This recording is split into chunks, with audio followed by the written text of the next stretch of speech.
Good evening, guys. Robbie K coming back at you with another Robbie K's movie reviews. Tonight, we didn't get to see the double like we wanted to, but nevertheless, we bring you another feature film from yours truly in terms of a review. So, for those of you new to the channel, it's all about kind of three parts. Number one is kind of going over what the trailers painted to get what an expectation looks like. A quick and dirty review is our second one, or phase one, and then our phase two review is all about making sure we get to the likes and dislikes. So if you want to stick around for those, feel more than happy to. But let's go ahead and get started as we finish up for a Friday night, our review on Widows. Now the premise of Widows, in case you haven't seen it, is essentially Liam Neeson leads a band of semi-nameless ragtag mercenaries, crime guys, to essentially pick up some stolen money. Unfortunately, the job goes south and results in the guy whose money was stolen calling out for blood, or more so, calling out for repayment, so that he might get his rewards back. Unfortunately, that falls on the laps of the widows to whom were left behind from the murder, and that's where the story comes in, of these women now having to take over the manifest in hopes of essentially getting that money back or facing the consequences. What's in store? Well, here's where the phase one review comes from. In regards to Widows itself, the movie doesn't so much play off of as more of a complex crime like Ocean's 8, but more so in place of like a cultural drama movie. It's a little bit like, I guess you would say, the more story-building elements of your crime things like NCIS, where it's about the character discussions and things like that, as opposed to the actual crime itself. While there's great acting and good means to help develop these players into the court, it's unfortunately at the same time not the most entertaining or engaging of the films, at least in regards to an adventure crime thriller aspect. Now, it doesn't mean it's not necessarily good. It just means that if you go in with the expectations that I did from the trailer, you're probably going to be disappointed with it. But if you're looking more so for that kind of character-driven story with a little bit of drama kind of thrown in there with a few twists, you've got yourself a good one to check out this time. Otherwise, this is definitely one to kind of stick around and wait for Redbox to get your thrills on. Would have definitely worked better as a Netflix or maybe an AMC miniseries, but overall, it's all right. Nevertheless, in terms of its categories, which I believe is drama, crime, and thriller, I'm going to have to probably put this at about a 7 at the highest. In terms of movie overall, it probably meets about a 6, 6.5 if I'm feeling generous, 5.5 if I'm being the strictest. Not my favorite movie to come out in a while, but nevertheless, it works. So, for those of you who wanted just a quick and dirty review, there you go. I hope that you enjoyed it and that it was helpful. And so thank you very much for essentially checking in on my site. And, of course, please share, like, and help me make this channel better by giving me some feedback. But if you want to stick around for a little more of the details, then here we go, because here's phase two part. In regards to the movie itself, here's where the likes come in. First of all, and probably the biggest like, is the acting. I love Viola Davis. She knows how to play a dramatic role and really take character development to the next level. Absolutely love watching this woman act and bring the characters to life. And this particular film made no exception to the rule. Her and her cohorts are definitely strong-willed individuals that are definitely about the girl power, taking over the responsibility, meeting with it a fantastic bit of personal trials and tribulations, trying to overcome the bad news that was just thrown at her, and hopefully bring with it some redemption and some revitalization. Michelle Rodriguez, as much as I love her, didn't really get much to shine with it, but hey, her edginess works where it works. In regards to the other ones, when they showed up, again, you've got probably a nice cavalcade there. It's an interesting ragtag team that brings with it, but not everybody had the same kind of details that Viola Davis's character does. In regards to anything else that I've got for it, the next thing to throw out is I guess if you're really looking for kind of a convoluted political drama, then this has definitely got the quirks to it. The realistic component behind it helps to make a very engaging House of Cards like drama, if that's what you're into. Filled with kind of some twists and turns, some elaborate, drawn out character references, and a somewhat limited time limit, I guess is the way to say it. Sorry, a lot of noise around here. Regardless, let me kind of just finish up with saying that in this particular one, it's realistic. It brings a lot of crime drama portrayal to it. And if that's the kind of stuff you like in your like NCISs without the case or the rivals, you've got it. It's again another one of trying to keep you guessing on your toes. And, you know, I got to give them a props for making that approach. In addition, I got to say that there are a couple of twists that are very well done and executed. Not so much to try to keep throwing you for a whirl every single way, but at the same time also not the most, I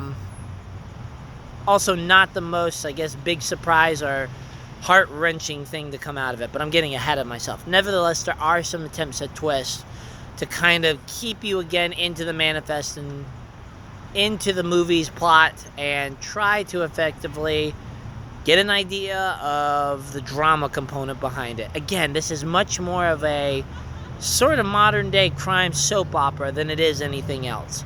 Finally, my other like is that there's an adorable dog throughout the entire movie that is cute, cuddly, and somehow, even though it's not meant to be so much of a lighthearted, she does a nice job of relieving some of the dry, dark tension with it. So those are kind of where my likes are, outside of maybe some good setting and fashion, depending on which character you're looking at. That is incredibly stylish, chic, and not to mention got a little bit of sex appeal if that's what you're looking for. Now, when we get out of kind of that component, though, let's talk about where my dislikes come in. Well, first of all, for an action kind of crime setting that the trailer's painted, with the premise saying that they're trying to get the money back, they really didn't do a good job with that for me. The movie is definitely more character-centric, trying to do internal struggle meets the external struggles at hand. And while I can appreciate that component, I really needed some added tension and stress and perhaps a little more planning, much like Ocean's 8 had, to kind of alleviate the monotonous pace that this film does. One in particular is, and I guess that brings me to my next dislike, is that it is slow, it is long, and it feels it at times.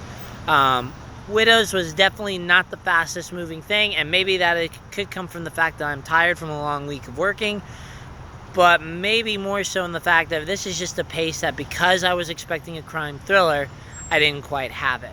When they did finally try to go out about actually executing the crime, the plans themselves were kind of these small little scenes and sequences that were effectively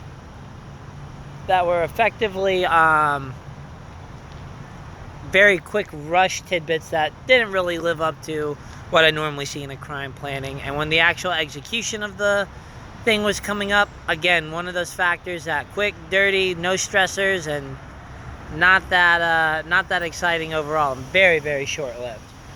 So when it comes to essentially that was the disappointing aspect of it. In addition, you kind of heard this, the characters are not equally balanced. Unlike Ocean's 8, which, you know, did a decent job of bringing in 5 to 6 characters, like really, really heavy-hearted, this one had only 4 to work with, and I don't think that they quite had the balance that they needed to.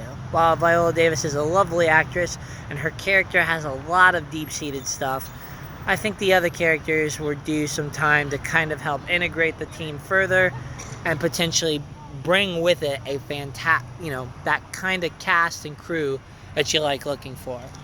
In regards to anything else into it, even with Viola Davis, there was a lot of ambiguous / skirting around the details.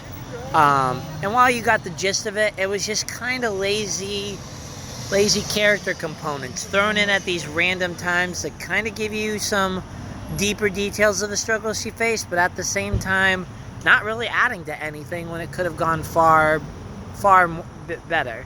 And in regards to some of the twists, well, again, they hit at the right times, but they don't do much to add much components to it. I was expecting some more tension, some more struggles, and sadly, I don't really think they did that. It just kind of put in these awkward moments that had to be wrapped up hastily.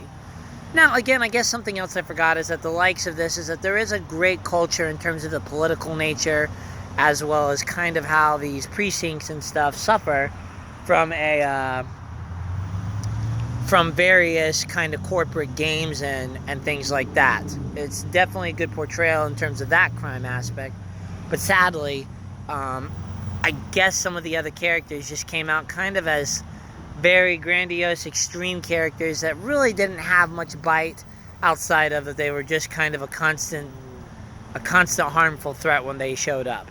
So, you know, there was really just nothing big bang for my buck when it came to watching this movie. So where is the verdict overall? Well, again, if you're going in here like me thinking it's going to be more of an action crime, similar to an Ocean's 8, Ocean's 9, great train robbery, you know, things, spy thrillers like that, you're not getting much bang for your buck in terms of that. Yet, if you're looking for a little more of a court drama, it meets a little bit of House of Cards and throw in a little crime with some, you know, kind of Sin City Vice into it, and I think you're going to be okay with this, as long as you're looking for that character-centric cultural representation that this movie was going for. Again, I didn't hate it, but I was a little disappointed based on how the trailers and descriptions were to not get that kind of thriller that I was looking for. Nevertheless, again, as I said earlier, is it worth a trip to the theater? If you want good acting, go for it. But I think this is one best left for you, maybe renting at home. Anyways, thank you very much for sticking through it. Sorry this was a little more rambling than normal, but we will come back with at least one more movie review tomorrow with Mark Wahlberg's movie, and we will go from there. But please like, share, help me make this better, and as always, I appreciate your patronage. As I let the big Hummer with the engine difficulties and muffler off, I want to thank you again for kind of tuning into my channel, and as always, you'll see me later. This is Robbie K signing out. Good night, guys.